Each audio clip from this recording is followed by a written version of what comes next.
Hello दोस्तों, BPSC TRE 4.0 का exam सितंबर में होना है। तो अभी बहुत सारे कैंडिडेट सोच रहे होंगे कि हमारे पास बहुत ज़्यादा टाइम है, आराम से हम लोग तैयारी करेंगे। पर एक बात आप लोग हमेशा याद रखिए कि बीपीएससी का जो लेवल है वो अपना लेवल होता है। जैसे अभी आप लोगों ने अगर देखा होगा तो बीपीएससी एईडीओ का एग्ज़ाम हुआ है, उसके आप लोग अगर पेपर उठाकर देखेंगे तो काफ़ी हार्ड लेवल के क्वेश्चंस पूछे गए हैं, एनसीईआरटी बेस्ड है। जिसका बेस क्लियर है वही केवल उन क्वेश्चंस को सॉल्व कर पाएगा। तो इसीलिए अगर आप लोगों के माइंड में ये थिंकिंग है कि अभी बहुत टाइम है, हम आराम से तैयारी कर लेंगे, या अभी नोटिफिकेशन नहीं आया है, तो आप लोग इस चीज़ को भूलकर अभी से आज से ही आप लोग अपनी तैयारी करना स्टार्ट कर दीजिए। क्योंकि अगर हम लोग सितंबर को भी अगर सितंबर जो हम लोगों की डेट दी गई है एग्ज़ाम की, उसको अगर हम लोग मान के चलें तो लगभग हमारे पास 4 से 5 महीने का टाइम शेष है। मोटा-मोटा अगर हम लोग माने तो 4 ही महीने का टाइम हम लोगों के पास बचा हुआ है। अब 4 महीने में हम लोग कैसे तैयारी करेंगे, इसी को हम लोग यहाँ मंथ बाय मंथ इसको क्रैक करने वाले हैं कि कैसे आप लोग इसको तैयारी करेंगे। ये 4 मंथ जो है आप लोगों के लिए गोल्डन विंडो का टाइम है, या हम लोग कह सकते हैं ये गोल्डन विंडो है। क्योंकि बहुत सारे जो कैंडिडेट हैं वो अभी इसी में है कि फॉर्म नहीं आया है, या जब फॉर्म आ जाएगा तब तैयारी करेंगे, या लास्ट के 2 महीने में तैयारी करेंगे। तो इस चीज़ को बिल्कुल भी नेग्लेक्ट कर देना है, अभी से तैयारी जो तैयारी करना है उसको अभी से स्टार्ट कर देना है। अब 4 महीने की बात की जाए तो आप लोग इसको बाँट लीजिए 3 और 1 में, यानी 3 मंथ एक साइड और 1 मंथ लास्ट का एक साइड। अब 3 मंथ में आपको क्या पढ़ना है? डेली तो आपको एनसीईआरटी पढ़ना है। ये मस्ट है, आपको किसी भी प्राइवेट पब्लिकेशन की बुक को नहीं लेना है, अगर आपने ली है तो साइड कर दीजिए, क्योंकि उससे कुछ भी आप लोगों को बहुत ज़्यादा बेनिफिट नहीं होने वाला है। या जो प्राइवेट पब्लिकेशन में जो आप लोगों को कंटेंट मिलता है वो एनसीईआरटी से ही आता है। तो यहाँ से पढ़ने से अच्छा है कि हम डायरेक्ट एनसीईआरटी से पढ़ें, जो चीज़ हमको नहीं आती उसको हम लोग क्लियर कर लें। तो एनसीईआरटी आपको पढ़ना है, और डेली आपको पढ़ना है स्टैटिक जीके और करंट अफेयर। तो करंट अफेयर लगभग 15 से 20 मिनट अगर डेली आप लोग देते हैं तो आराम से आप लोग जो है बहुत अच्छे से निकाल ले जाएँगे। क्योंकि करंट अफेयर में आप लोग ऐसा नहीं करिए कि 1 दिन पढ़ा, फिर दूसरा दिन गैप कर दिया, 3 दिन गैप कर दिया, फिर हमने 1 दिन पढ़ लिया। इस तरीके से पढ़ेंगे तो आपके ऊपर काफ़ी ज़्यादा बर्डन बढ़ जाएगा। क्या करिए, आप लोग करंट अफेयर डेली 15 से 20 मिनट पढ़िए। डेली आप लोग सुबह के टाइम में, नाश्ता करते टाइम में, या किसी भी टाइम में आप लोग 15 से 20 मिनट करंट अफेयर पढ़ेंगे, तो 4 महीने में आप लोग बहुत अच्छे से, शायद ही आपका कोई क्वेश्चन छूटेगा, आप लोगों की करंट अफेयर कंप्लीट हो जाएगी। लास्ट में आप लोग स्पीडी लेकर के सारे क्वेश्चन आप लोग उसमें लास्ट में 800-900 क्वेश्चन दिए रहते हैं, उनको आप लोग सॉल्व कर लेंगे। करंट अफेयर से आपकी टेंशन खत्म हो जाएगी। तो डेली 15 से 20 मिनट देना है करंट अफेयर पे, लास्ट में स्पीडी से क्वेश्चन सॉल्व कर लेना है। स्टैटिक जीके से बहुत ज़्यादा क्वेश्चन नहीं आते हैं, तो इसके लिए भी कोई पतली सी बुक ले लीजिए, कोई भी बुक ले लीजिए, और 15 से 20 मिनट इसका भी स्टडी करना है। बहुत ज़्यादा टाइम नहीं देना है, तो लगभग आधा से 1 घंटा आप लोग स्टैटिक जीके और करंट अफेयर को देंगे, आपका 4 महीने में बहुत अच्छे से कंप्लीट हो जाएगा।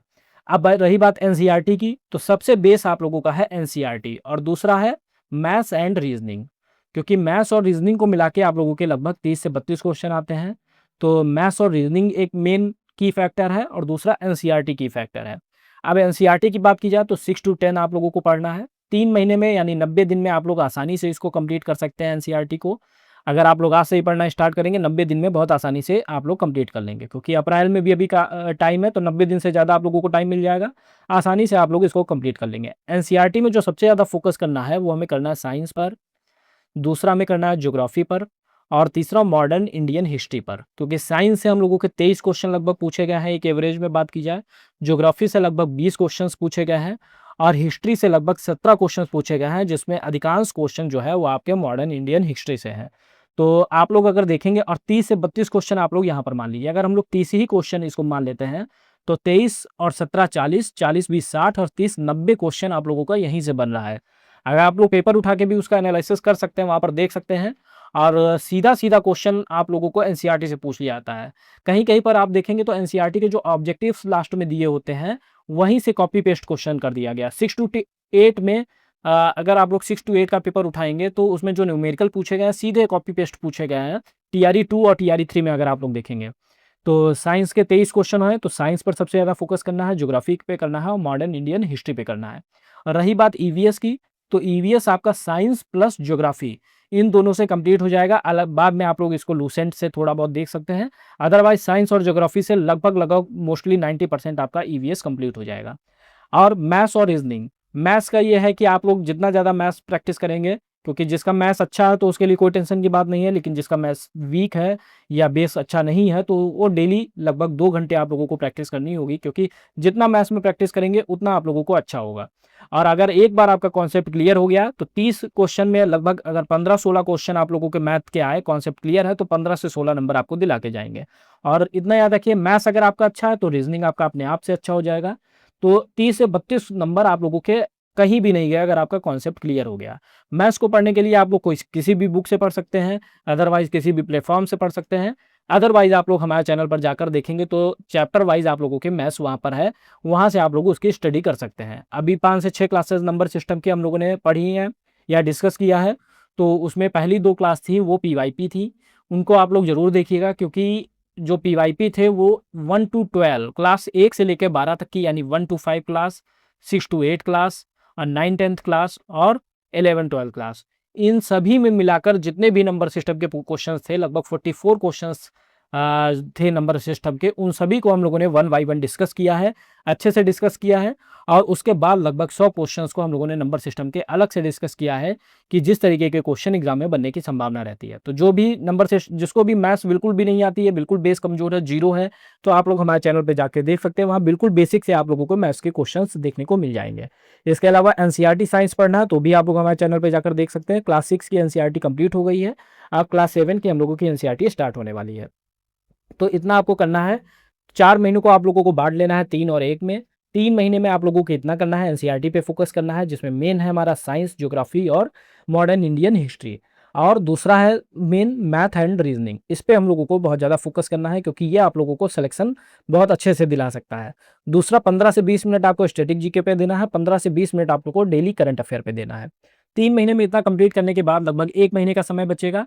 अब इस 1 महीने में आप लोगों को कुछ नहीं करना है, केवल प्रीवियस ईयर पेपर करना है, मॉक टेस्ट देना है, या जितने भी आप लोगों के प्रैक्टिस सेट क्वेश्चंस जहां से भी मिल जाए उनको आप लोगों को करना है।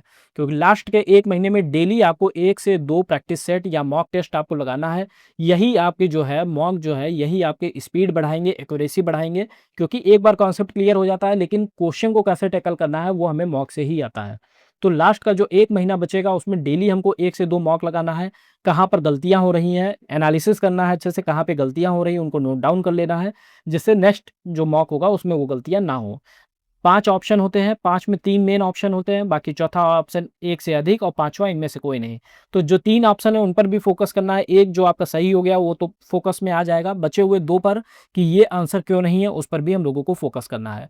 तो लास्ट का जो 1 से 2 जो लास्ट का 1 महीना है उस पे केवल और केवल मॉक रिवीजन पर फोकस करना है, और अभी के जो 3 महीना है वो एनसीईआरटी, मैथ्स और रीजनिंग पर फोकस करना है, साथ ही साथ अपने नोट्स बनाने हैं। क्योंकि 4 महीने का टाइम है, अब 3 महीने हम लोग कह सकते हैं आराम से आप लोग नोट्स बना सकते हैं। बहुत ज़्यादा लंबे नोट्स नहीं बनाने हैं, केवल आपको जो टॉपिक नहीं समझ में आ रहा है, जो लाइन नहीं समझ में आ रही उसको नोट डाउन कर लेना है, और लास्ट में 15 दिन पहले या 30 दिन पहले जब आपका एग्जाम होगा तब आप लोगों को उसको एक बार पढ़ लेना है, जिससे आपके सारे डाउट क्लियर हो जाएंगे। तो ये आज की हम लोगों की वीडियो थी, और अब हम लोग नेक्स्ट वीडियो में नंबर सिस्टम की जो नेक्स्ट क्लास है उसको डिस्कस करेंगे। मिलता है नेक्स्ट वीडियो में। Thank you and best of luck.